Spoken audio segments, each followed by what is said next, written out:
Hello. With me today is author David Sodergren. Sodergren.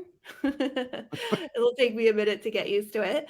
And also our furry friend Boris. Hi, Boris. Oh my gosh.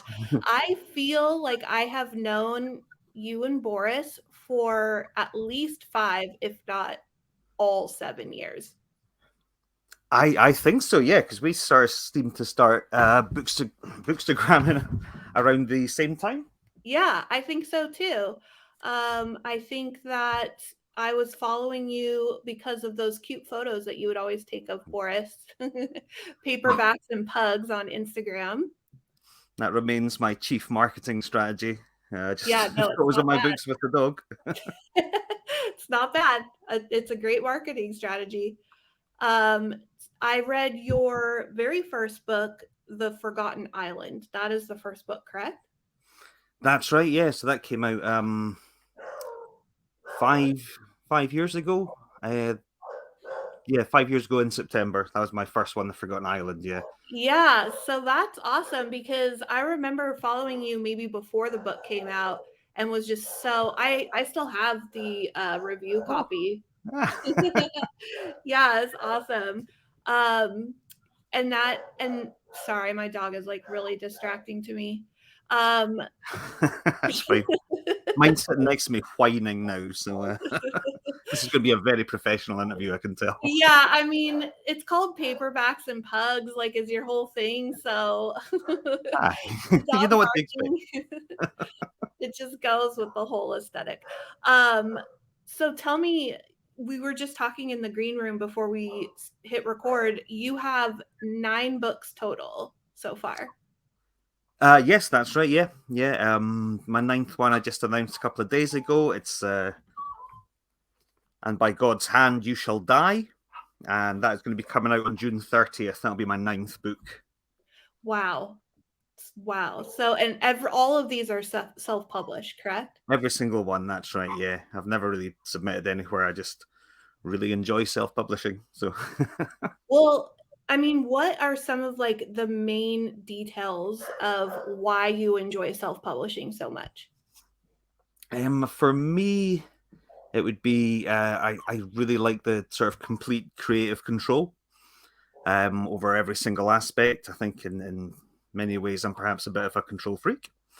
I love the actual. I love the writing of it. I love editing it. I love like coming up with ideas for the covers, hiring cover artists. Even writing the synopsis on the back is an element I really enjoy doing. Um, and I yeah, just having that complete control over everything, like the release date as well. It's if Right. you're trad publishing, often you can you know your book's announced and 18 months later it comes out. Whereas with self-publishing, I can finish a book completely and then just put it out next week if I want to. Yeah, yeah, and like you said, you have creative control over the way the book is designed, the artwork, the cover art, the interior formatting. Um, like how long have you effectively been writing and publishing your own work? So that has been coming up 5 years now. I've been writing all my life, but not seriously until 20. Oh God, why have I done this? 2018. Yeah, that was when I started. Yeah. So Yeah. yeah, coming up 5 years of always writing and publishing myself. Yeah, and David, how did your first book do? Well, it did surprisingly well. It's still by a considerable margin my bestseller, which annoys me a bit because I'm like, oh, it's my worst, isn't it? Like I've not gone back and reread anything I've ever written, but I'm sure that it's full of youthful enthusiasm, no doubt, and people still seem to really enjoy it. My goal when I quiet you. Sorry, it's the dog. My goal when I put it out, I remember I had around about 3,000 Instagram followers at the time, and I thought, right, if my goal could be 10% of that number could buy Yeah. and read the book, that would be a great success. I'd be really happy with that. And it's fair to say I have uh, achieved that goal, and then some. So it did very well for me. So you would say then that social media was pretty important to your publication, the first publication? I'd say it was absolutely essential. Yeah, social Yeah. media is my absolute. I say my number one marketing tool. It's my only marketing tool. Yeah. Um, in a way oh boy, this 1 second. I'm sorry. Okay. Come here. Come on. Come on, you big lump. Oh. Yeah, I mean, it was like I said, I've been writing my whole life. I think my first story that I've still got was written when I was in primary three, which would be about 8 years old or something. About aliens killing everyone in my school. So Oh, on wow. brand. Um, but it was I'd never really knuckled down and written the whole novel or something, and it was like being on Instagram and posting all about books and my book collection and seeing other people and the enthusiasm and things that got me back into sort of the whole idea of reading and writing in particular. So it was kind of like inspired by being on social media, Instagram and Bookstagram and things. And then that I had like it sounds awful, but like a following, already of people who enjoyed my posts and enjoyed this guy here, Yeah. and who were interested in checking out something that I'd written. So yeah, it's very much,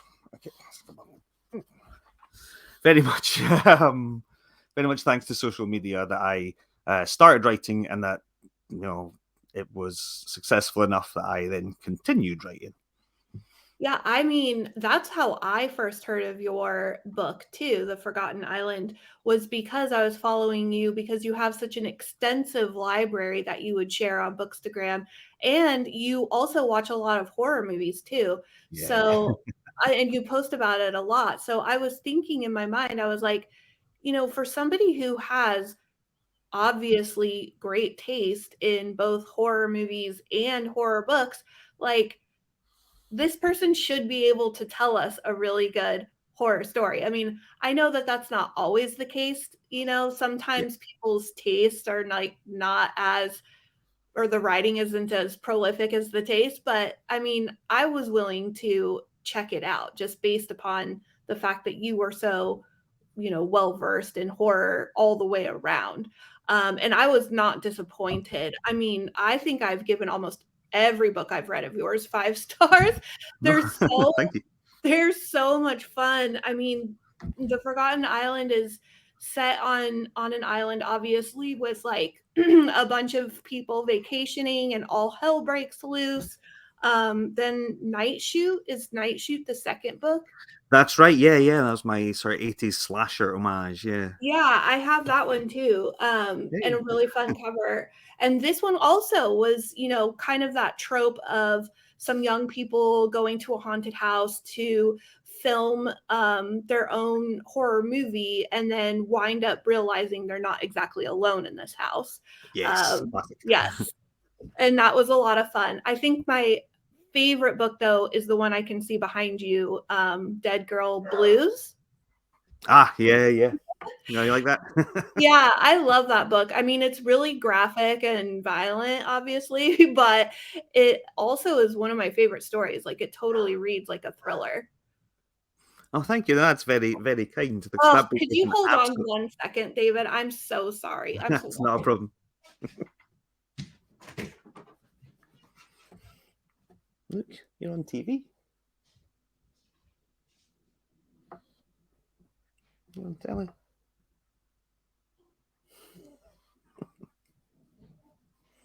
Man,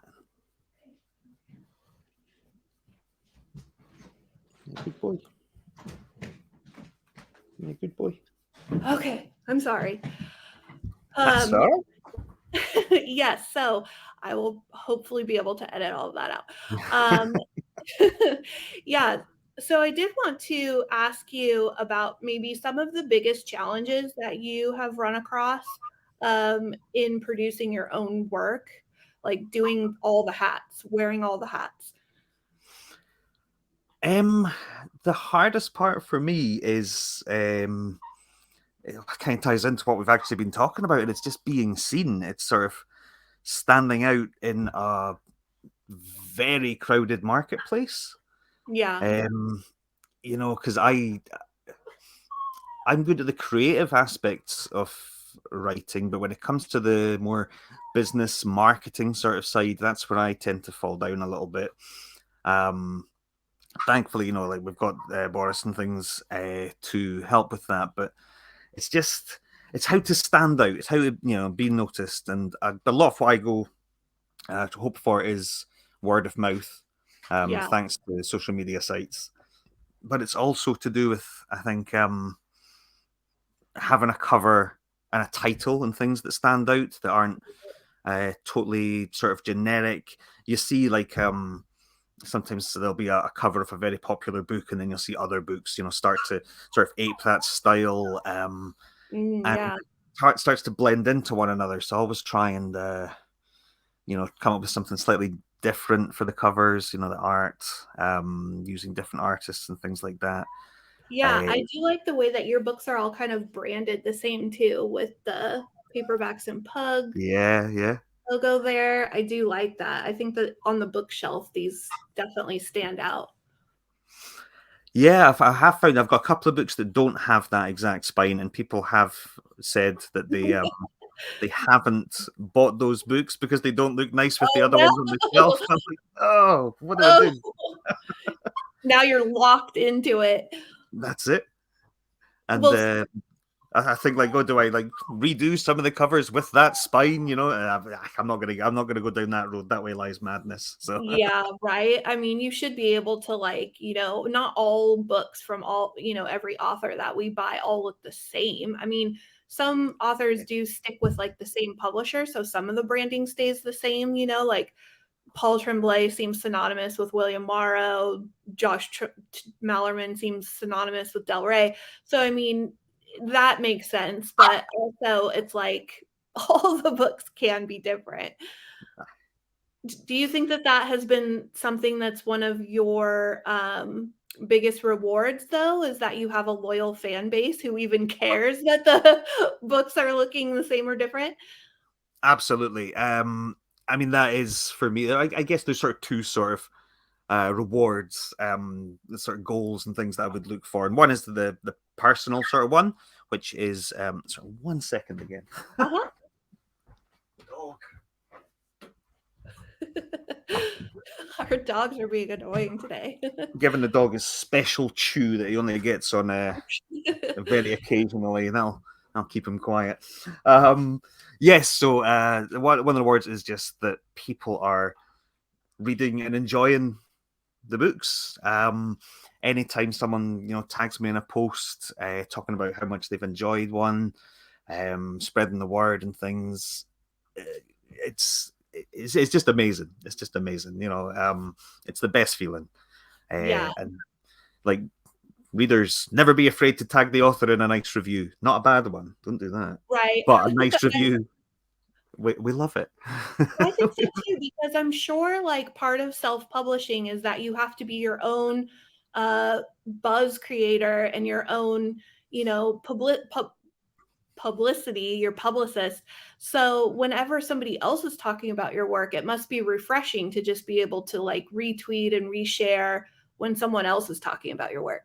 Absolutely, it's great. It is like free advertising, and that's why I can never understand sometimes with maybe authors or publishers or DVD companies or whatever. If you post like a glowing review and you tag them in it and they don't like it or share it, and it's like, Yeah. come on, I'm giving you free. This is free publicity. Just a wee retweet, a wee share in the Instagram story or something. That would go. That'd be good, and everyone likes that because I mean, it always makes me smile because I'm when like I'll share someone's post and they'll message me being like, "Oh, I can't believe David Sodergren shared my story," and I'm like, "Oh, no You're a problem. celebrity. I'm just some guy. It's fine." Yeah. Yeah, but I think that fans when we're reading, I mean, it's like a 2 to 3 hour investment sometimes that happens over the Mm. span of like a couple of days. I mean, your books I finish really quickly because it's like they're hard to put down, Oh, good. just say make sure that you reserve enough time to just kind of dive in and then not put a bookmark in. But that's a long investment. That's a long game. So I think when readers look at authors, it is something special. You have given someone a gift of entertainment. And I don't think readers take that lightly. I think it is, That's true. you Yeah. know, a really powerful gift you guys have. Um, I did want to ask you, since you have been doing this for so long, I'm sure you've learned a few things along the way that would be helpful for people who are just starting out. Like, what would be like maybe three things that you think that you've learned that you didn't know going into it that you would like to pass on?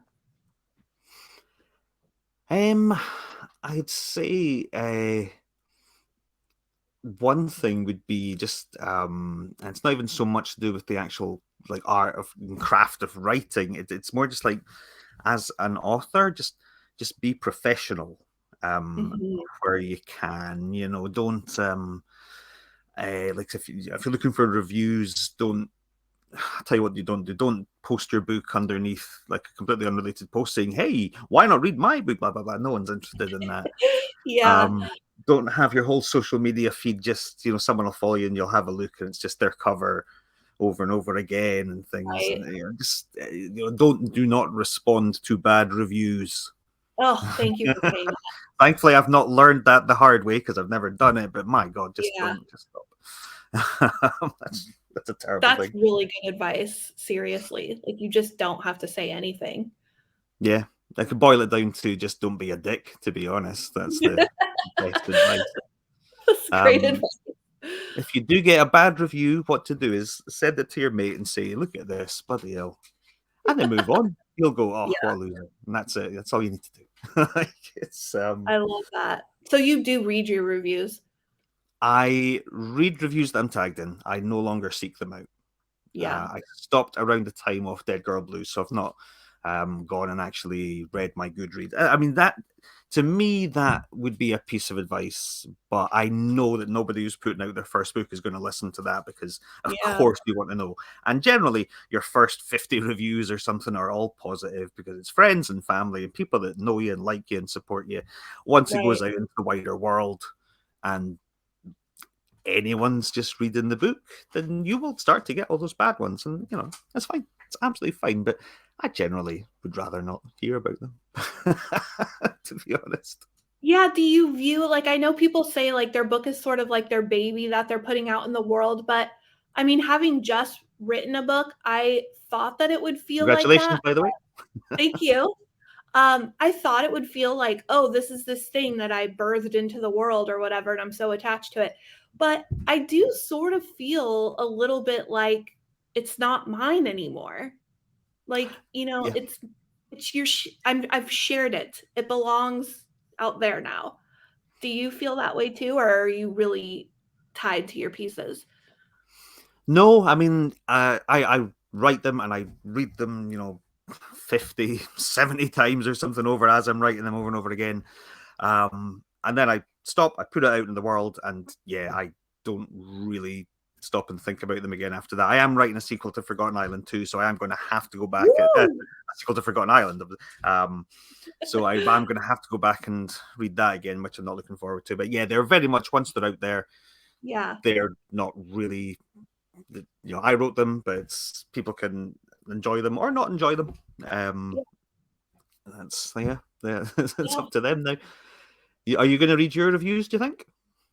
I mean, if I get tagged, obviously, but the tagged ones tend to be like nice, Yeah. so that's fine. But also, I am not gonna seek them out either because I kind of already have prepared myself. I listened to a public speaker who was talking about how creatives can kind of deal with critique, and she said something really important that sat well with me, which was just create space for your critics and kind of already know what the potential that they would say, like what they could possibly say. And then just leave that open for them and realize that they are going to be sitting there. Like your critics will be there. I think it would be folly for me to think like, oh, it's just going to be universally loved. Like, Yeah. that is not the expectation. Especially with a book that you've written where it is going to be people saying, "Well, I see you didn't mention this book. Perhaps you've not read it." And Yes, it's like, yeah, yes, no, exactly. Or how could she include that book? I hated that book because yeah. How it's, could you? I did try to be like really, really clear in the introduction. Like, let's remember that this is a personal curation of a list and not something everybody has. It's not prescriptive. Wow. I'm sure it'll be I great. do I have, look forward to reading it. oh, thank you. Thank you. Yeah, I appreciate that. What in the whole publishing book world, what do you wish was different, or do you wish anything was different? Like, what would make self-publishing easier? If more people were willing to give it a chance, I think. Mhm. Um, there is still the stigma around self-publishing remains. I think it has gotten better. People are more, I think more people are reading them, and then of course your random average reader on Amazon, um, say my mum's going on to look for a book, she doesn't know if something's self-published or not, she has no idea. So people are reading them more, but there does still seem to be that sort of feeling that and you see it sometimes on Twitter and things, and you just scroll by, but it's like, I would never read a self-published book. There's not enough, there's too much, not enough time in life to sit and read something like that. And Hmm. I don't know, I mean, how to get around that. I mean, let's be honest, there is a lot of absolute garbage that Yeah, is published, yeah, self-published.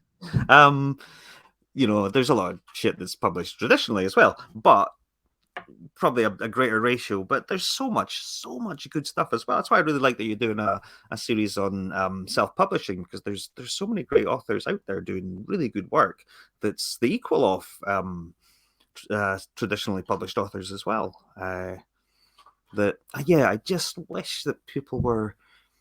There's some people, because there's a lot of fans and things, but I wish that everyone was a bit more open-minded. That would really help, I think. yeah. I think if more people knew how difficult it is to be noticed by traditional publishers, and then also the number of people who are ignored by indie publishers, I think it would help people understand that the chances of getting published by a traditional publisher or an indie publisher there's pretty slim margins there. So that means there's a lot of very, very talented people who do also wish that they would just be given the chance because their writing is good. It's just like you said, a very saturated market. There's so many people writing books. Yeah, yeah, because yeah, it is. I say it's easy to do. It's easy to write a book. It's much harder to write a good book, but Yeah. that's the problem. It's anyone who with a bit of patience and a bit of time can sit and churn out a book. It's totally doable, but it's making sure it's good is the Is the key. Yeah, that does remind me also of a fairly common complaint among people who don't read a lot of self-published books is that, either like it's poorly edited or the cover isn't something that they're particularly interested in. Um, I think that you've created a very successful product. Do you edit your own work or do you outsource some of the other parts of this, like editing in the cover? I edit myself. I use beta readers extensively, um, but I know that there are people out there who say you can't edit yourself and you shouldn't. And you know what? If I'm sure an editor could make my books better, but I am very confident in my ability to completely disassociate myself from the book that I've written. I'm like not beholden to anything in it. So Forgotten Island was a good example where that ended up having about 70 pages I cut out of it, an entire subplot that incidentally later turned into my book, The Perfect Victim. That's the deleted subplot from Oh, good to Forgotten know. Island, ended up its own story. But you self-publishing people, you can edit yourself. You maybe shouldn't, but you can. You can do Yeah. it. Um, Definitely use beta readers because they will catch things that you don't. Please do use Yeah. them. Don't just think you're perfect and you're going to nail it. Other people are very helpful. I generally use a couple of people that I know are going to give me completely fearsomely honest criticism. And I Right. usually use a few people that I know have read and enjoyed my books in the past as a way to sort of, check, are my usual readers going to enjoy this? Is this something that is going to appeal to my fans? Yeah. Readers, oh, fans, oh god, my readers, you know. They are Um, fans too. I know, I'm too Scottish. um, but yeah, I do edit myself. I outsource all the covers to artists who are far more talented at art than I am. Um, but I do also I do publish under a variety of names. I will not reveal them, but Ooh. I do my own covers for those books. So Oh, wow. That's I'm cool. I getting mean, better. I think there are kind of a lot of authors who do that, and then they don't disclose, like, what those names are, because I think there are different avenues of genre that do really well, like thrillers and romance and stuff that, Yeah, absolutely. there's a lot of if you can double dip like that, like, I think that that's great. And that's it. And Um, it's all about it's all about creating that back catalog. Um, that's I think the key to success, as far as I can tell. I noticed that anytime a new book comes out, you get good sales for that, and also lifts the sales of your other books, and as more and more people find out about them, especially with readers reviewing. They'll get 1-year-old books and review it, and that'll sort of lift sales and things. So the more books you have, the better. It seems like an obvious thing to say, but yeah, back catalogs everything. So if I've yeah. got several different ones, then that helps. That's awesome. I also the reason what put it on the top of my mind to talk to you was I was on TikTok and there's a very prolific horror book focused primarily TikTok account, Brandon Baker, Baker Reads on TikTok, and he has recently fallen in love with your work and is I just know. going through your entire back catalog. And I was like, this is so awesome because I love to see it. Like, there are so many young, new horror readers on TikTok who are just hungry for everything. And have you seen the comments on his videos? Like, I feel like your stuff is probably blowing up right now. It is. I sent him a thank you. I love it. Because I saw that I check my sales every morning, and they usually hover along at a similar sort of level. And then about 24 hours ago or 36 hours ago or something, they just shot up, went through the roof. And I couldn't figure out. Normally, when that happens, someone's done a Reddit post. So I'll just Yeah, search Reddit Reddit. and type my name, and there was nothing there. And I thought, what the hell is this? Yeah, And then he tagged me in it on Instagram because I am on TikTok, but not really. I Uh, know. Me too. it's not for me. Me But either. yeah, he tagged me on Instagram, and my God, yeah, that's all it takes is Right. just someone posting I mean, it was a very uh, glowing series of reviews. I was very happy. Yeah, he um, loves your work and I just love to see it because I anytime I try to let people know, especially authors who seem to be pushing their book as though it has like a shelf life. I almost just want to tell them like just relax because your books do not have a shelf life. There's no expiration date on this party. Like, just move on and continue to do work. And then when somebody lands on something, they're going to binge that entire back catalog and you're going to get yeah. a resurgence of new readers. And I love to see it. It's like it's like my opinion, like in actual action. And I'm like, yes, that's awesome. I was so excited. Oh, okay, yeah, it was wonderful, and you're absolutely right because generally when my books, they all seem to be bought together. People seem to, yeah, like they really do. Um, if they enjoy a book, they will buy the rest of the catalog. And it's like me. Yeah. If I enjoy a film from a director, or if I enjoy it, I will then get everything else and seek it out and watch it or read it or anything. It's yeah, I think that's just nerds, isn't it? Just Yep, book that's what nerds, we do. film nerds. God Yeah, bless when you. somebody you trust reads something and they're just fanning out about it, like, yeah, then we all want it. So it's very infectious that way. Yeah. Really quick, I didn't want to keep you too long, but I did want to ask, we've covered some of these things, but I did want to ask like two things. Like, what are some of the best tools available to a new self-publishing author? And like kind of in tandem with that, like, do you feel like anything is particularly the most helpful getting your book out there? Like, do you use Ingram? Do you use KDP? Like, how are you putting your books out there? Okay. So in terms of sort of helpful things, um, I'd say a really useful thing would be, and this is going back to what we were saying earlier about uh, self-publishing being seen as like unedited and things like that. There's a really, Right. really good, it's like browser based, and I think you can download an add-on as well. It's called Pro Writing Aid. It's similar to Grammarly, which you may have Yeah, heard of. Grammarly. Yeah, Yep. but I find this one much better. I think it's still free to use. I just paid for the subscription because it really does pay itself.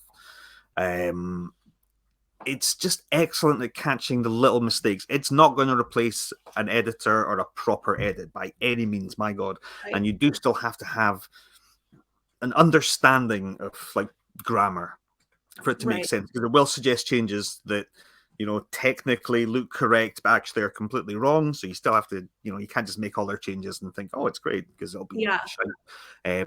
But that was, I found that's a very helpful little sort of extra bit of polishing that. And it's yeah, I'm sure it's still free to use in a basic version that would really help people out. Slightly more expensive, but again, if you are planning on publishing several books, definitely go for Vellum, which is it's the book formatting software. Okay. Uh, Yeah. Absolutely essential for creating a really professional looking product. Uh, that yeah, I would say if you're Yeah. serious about writing and publishing, self-publishing, save up and get it. It's not cheap. I can't remember. It's probably about, oh God, in today's climate, I don't know, probably $200 or something like that, but it is Yeah. absolutely 100% worth it. It's fantastic. Okay.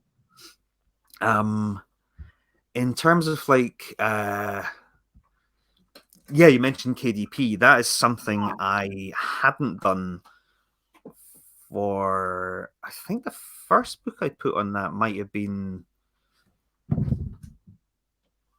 Perfect Victim, actually. So like 6 books in, Yeah. I decided to move to that. I don't know. I know why I hadn't done it actually. It's because I put them on what's that Canadian one? Kobo. I had my books on Kobo, uh, and in my first month of KDP, I equaled the amount I'd made in 3 years on Kobo. That's not to say I did really, really well on KDP. It's to say I did Yeah. absolutely appallingly on Kobo, and I sold about 15 books. It was a Yeah. disaster. So I just took them off everything else, because that is the problem, of course, with KDP, is that you can't have your books on any other um Right. yeah, any other sort You of have to digital be platform. exclusive, right, to KDP. Yeah. And Yeah. it's Does annoying in a way, but also it's it's great. um yeah. I hit over 1 million page reads recently, so that was quite nice. Is that through, like, Kindle Unlimited? It is, yeah. Yeah, because, I mean, I know that people have, like, a big Sorry, hate you know on what? I'm talking about annotations. KDP, and I meant to be talking about Kindle Unlimited. Ah, right, yeah, Kindle Unlimited, yeah. yeah. I mean, That's what I well, meant I to say. think you do publish under KDP for Kindle Unlimited, but Absolutely, yeah. I mean, people hate on Amazon all the time, but I freaking love Kindle Unlimited. Like, I'm the kind of person who is extremely impulsive when it comes to book buying. So I'm a reader who, if Brandon Baker or some other book influencer on TikTok or Instagram or Twitter or whatever is saying, like, this book blew my mind, I can't believe it, blah, blah, blah. And if it's on Kindle Unlimited, I'm fucking buying it and putting, or, because I have my Yeah, subscription, I'm putting it right on my Kindle immediately and like opening up and reading at least the first couple pages to see if it's something I'm going to keep going on. So I have used it by far the most. Like it's $9.99 or something a month, and I make my money yeah. back every year or every month that charges me. So That's amazing. how Yeah, and that's that's exactly it. yeah, that's you've Yeah. gotten a million page reads off of that. Yes, yeah, Yeah, which is nice. Because that's yeah, awesome. people who aren't, it's a great way to test it. Even if you read just the first, for someone to read like the first chapter properly or something, and then it can be like, oh yeah, I'll continue reading and stuff. So good bit Yeah. of advice: always have a good first chapter. My God, please.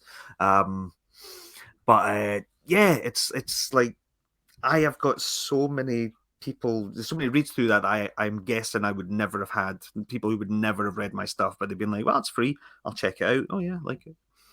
And especially for my sort of pseudonymous stuff that I do, I mean, that I don't advertise, I don't have any sort of social media. It's just out there with a compelling cover, a compelling title, and that's it. And that is all Kindle Limited. There's very, very, very few paperback or digital sales. It's all KU, and that is where it's really successful.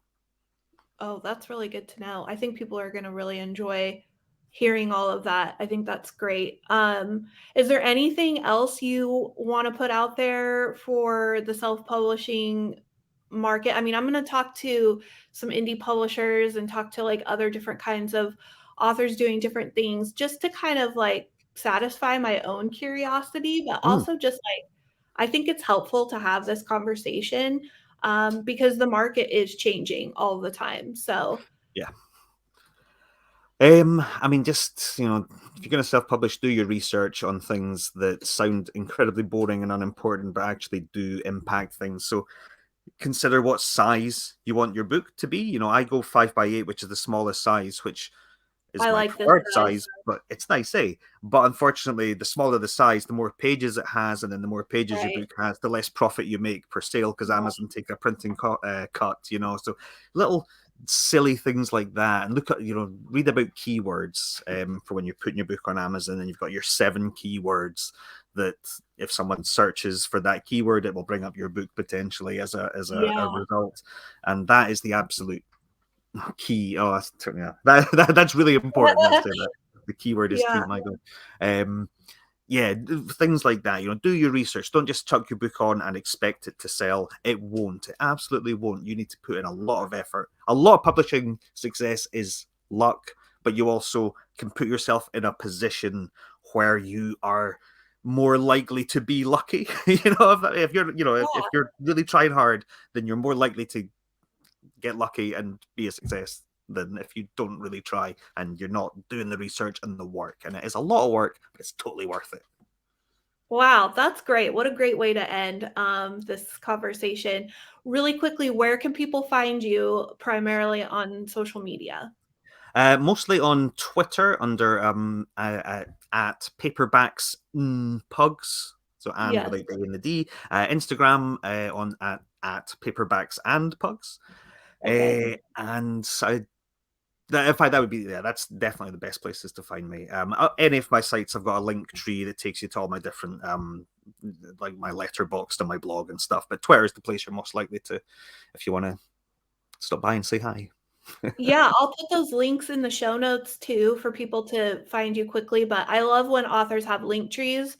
That's just a Yeah. big plug for Linktree because there's so many other different things you guys are often doing. So, and like I said, you have an extensive knowledge of like horror movies. If that's something that interests people, you might want to follow David on other platforms and check that out. So, thanks again for meeting with me. I learned a lot. I think that other people are going to learn a lot. And yeah, I hope you enjoy the rest of your day. Thank you very much. Had a great time. Talk Thank you, again. David. Thanks.